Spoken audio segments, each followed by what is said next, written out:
இங்கே வந்திருக்கும் எல்லாருக்கும் வணக்கம், நன்றி.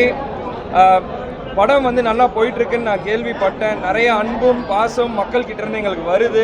அதை பார்க்கும்போது எனக்கு ரொம்ப சந்தோஷமாக இருக்குது. இங்கே இருக்க மக்களை பார்க்கும்போது எனக்கு ரொம்ப சந்தோஷமாக இருக்குது. எல்லோரும் படத்துக்கு வந்ததுக்கு நன்றி, என் படத்துக்கு சப்போர்ட் பண்ணுறதுக்கு நன்றி. இதே மாதிரி தமிழ்நாடு ஃபுல்லாக என் படத்துக்கு நீங்கள் எல்லாருமே எங்கள் படத்துக்கு நீங்கள் எல்லாருமே சப்போர்ட் பண்ணணும். நானும் பொன்ராம் சார், சரத்குமார் சார் எல்லாருமே மக்களை சிரிக்க வைக்கணும்னு ஒரு முயற்சிக்காக எடுத்து நாங்கள் இந்த படத்தை பண்ணியிருக்கோம். அதை நாங்கள் பண்ணியிருக்கோம் நான் நினைக்கிறேன். இப்போ இவ்வளோ மக்களை நான் பார்க்கறதுனால நான் நம்புகிறேன் நாங்கள் என்ன டார்கெட் பண்ணி நாங்கள் படம் எடுத்தோமோ அது நடந்துச்சுன்ட்டு. மேலும் மேலும் உங்களோட சப்போர்ட்டும் உங்களோட இந்த மாதிரி தேட்டருக்கு போய் படத்தை பார்த்து படத்தை சப்போர்ட் பண்ணணும்னு நான் எதிர்பார்க்குறேன். இப்போ நான் இன்னைக்கு கோயம்புத்தூருக்கு வந்திருக்கேன்.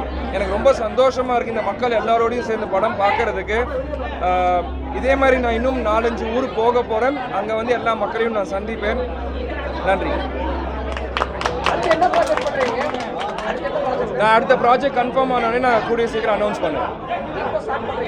அதாங்க கன்ஃபார்ம் ஆனோடனே எல்லாமே அனௌன்ஸ்மெண்ட் வரும். ஒரு அனௌன்ஸ்மெண்ட்டாக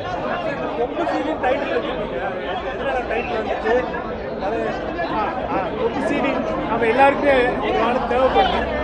தேவைப்படுது.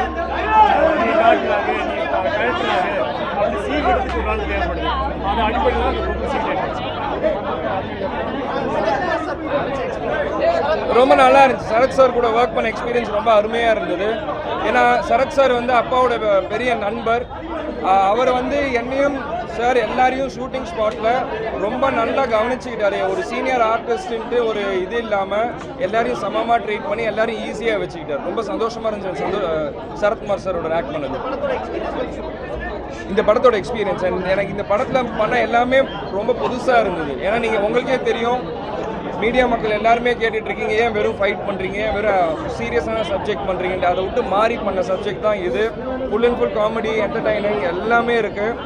பொன்ராம் சார் எனக்கு நிறையா டைலாக் டெலிவரியாக இருக்கட்டும், ரியாக்ஷன் வைஸாக இருக்கட்டும் எல்லாமே நிறைய ஹெல்ப் பண்ணியிருக்காரு. சாங்ஸ் இருக்குது, ஃபைட்ஸ் இருக்குது, எல்லாமே இருக்குது. ஸோ கம்ப்ளீட் ஒரு எப்படி சொல்கிறது சினிமேட்டிக் பேக்கேஜ் மாதிரி தான் இருக்கும் உங்களுக்கு. நான் பண்ண மாட்டேன்னு சொல்ல, கண்டிப்பாக பண்ணுவேன். அதுக்கு கரெக்டான டைரக்டர், கரெக்டான ஸ்கிரிப்ட் வரணும். ஏன்னா அப்பாவோட வாழ்க்கை வரலாறு எடுக்கும் போது ஏதோ தானே என்னால் எடுக்க முடியாது. யார் எப்படி வேணால் எடுக்கலாம். நான் எடுக்கும் போது ஐ ஹாவ் மை ரெஸ்பான்சிபிலிட்டி. நான் அது கரெக்டாக எடுத்தாகணும். ஸோ அதெல்லாம் நான் கரெக்டாக அனலைஸ் பண்ணி தான் அதை பண்ணுவேன். அதுக்கு இப்போ வரணும், ஒரு 5 வருஷம் கழிச்சு வரணும்ல. இல்லை, கரெக்டான ஸ்கிரிப்ட், கரெக்டான டேரக்டர் எல்லாம் கரெக்டாக அமைஞ்சு வந்தால் எப்போ வேணால் பண்ண ரெடியாக இருக்கும். அப்படிலாம் கிடையாது. எல்லா டேரக்டர் கூடயும் ஒர்க் பண்ண போகிறேன். நோன் டேரக்டர்ஸும் இருக்கலாம். புது டேரக்டர் வந்து என்கிட்ட கதை சொன்னாலும் நான் வேலை செய்ய தான் போகிறேன். கதை தான் முக்கியம். என்ன ப்ரொடக்ஷன்? இப்போதைக்கு நான் நடிக்க வந்திருக்கேங்க. நடிக்கிறத மட்டும் நான் பார்க்குறேன். சார் நான் இப்போதைக்கு நல்லா நடிக்க போகிறேன். அடுத்தடுத்து என்ன நடக்குதோ அது பார்த்துருக்கேன். நான் தான் இப்போ தான் சொன்னேன், நடிக்க வந்திருக்கேன். நடிக்க மட்டும்தான் வரப்போகிறேன்.